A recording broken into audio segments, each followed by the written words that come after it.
আচ্ছা, তারেক রহমানকে নিয়ে কি নোংরা নোংরা বক্তব্য দিছিল ওই সময়। শালার পুত শালায় আবার এখন ইয়া হইছে সাধু সাজ্জা বিএনপির, মানে সুশীল সাজ্জা বিএনপির। হ্যাঁ, দেন তারেক রহমানকে নিয়ে কি কয়, আর তারেক আবার বিএনপি সুশীল সাজ্জা আবার বিএনপির দিয়ে কি কয়।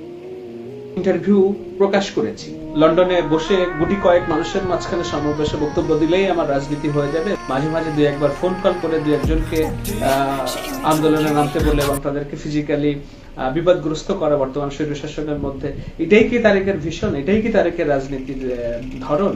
বাংলাদেশের তারেক জিয়ার নামে একটা ফেসবুক পেজ আছে, এখানে যেসব কন্টেন্ট আছে অর্থাৎ যেসব পোস্ট দেওয়া হয়, এগুলো আদৌ তারেক রহমান দেন না অন্য জামাত শিবিরের কোনো লোকজন এটা দিচ্ছে তারেক রহমানের নাম করে, সেটা বোঝার কিন্তু কোনো উপায় নাই। তারেকের যদি প্রতিপক্ষ দেওয়া হয় তাহলে বাংলাদেশের সজীব ওয়াজেদ জয়, তরুণ রাজনৈতিক নেতা আওয়ামী লীগের, এই ভেরিফাইড পেজ থেকে সজীব ওয়াজেদ জয় প্রতিনিয়তই তার বক্তব্য প্রচার করে যাচ্ছে। তারেক রহমান 10 বছর হলো লন্ডনে আছেন, একটা ফার্স্ট ওয়ার্ল্ড কান্ট্রিতে থাকেন, পশ্চিমা বিশ্বে থাকেন। এই 10 বছরে আমরা তার কোনো ইন্টারভিউ দেখি নাই কোথাও।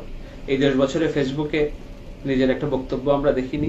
মাঝে মাঝে ভিডিও বক্তব্য দিয়েছেন তিনি, শুধুমাত্র বাংলাদেশের মানুষকে কেন্দ্র করে। কিন্তু বর্তমান বিশ্বের রাজনীতিতে শুধু বাংলাদেশ কেন্দ্রিক নয়। তারেকের অবস্থান কি? তারেকের বিগত দিনের কার্যক্রম নিয়ে সংশয় আছে কূটনীতিকদের মনে, বহির্বিশ্বের মনে। এই ফেসবুক ব্যবহার করেও যদি আপনি আপনার বক্তব্য তরুণ প্রজন্মের সাথে সরাসরি ইন্টারাকশন, সরাসরি যোগাযোগ স্থাপন করার সামর্থ্য যদি না থাকে, বাংলাদেশকে আগামী দিনের নেতৃত্ব কিভাবে আপনি দেওয়ার স্বপ্ন দেখবেন, নিশ্চয়ই এটা আপনার কাছে ভালো ব্যাখ্যা আছে। বঙ্গবন্ধুকে অশ্রদ্ধা করে কথা বললেই যে খুব রাজনীতিতে সক্রিয় হওয়া যাবে, এটা ব্যক্তিগতভাবে আমি মনে করি না। দুর্বলতম দলের একটিতে পরিণত হয়েছে বিএনপি, তারেক জিয়াও দুর্বলতম নেতৃত্বের একটিতে পরিণত হয়েছে। ঢাকা শহরে মাসে গড়ে 20 জন করে খুন হচ্ছে, সেই শহরে জনাব তারেক রহমানকে যদি আমরা হারিয়ে ফেলি, ওয়ার ইজ বাংলাদেশ?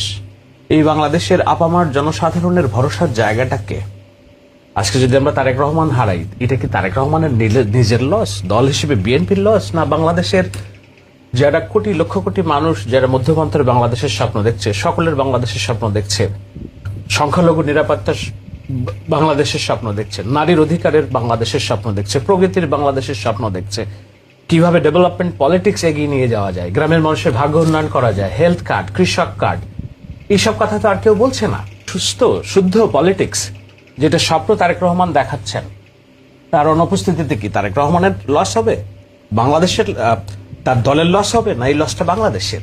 বাংলাদেশের জন্যই তারেক রহমানের জীবিত অক্ষত সুস্থ থাকা দরকার।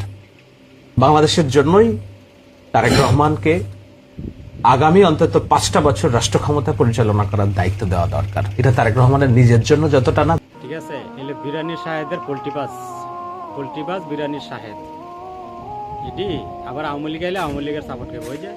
আওয়ামী লীগ যখন ক্ষমতা ছিল তখন এই শাহেদের বক্তব্য, তারেক রহমান কি বিশ্রী ভাষা কথা বললো যে লন্ডন থেকে এটা করে এটা করে। শালা সব চাটুকারের বাচ্চা একসাথে হয়েছে।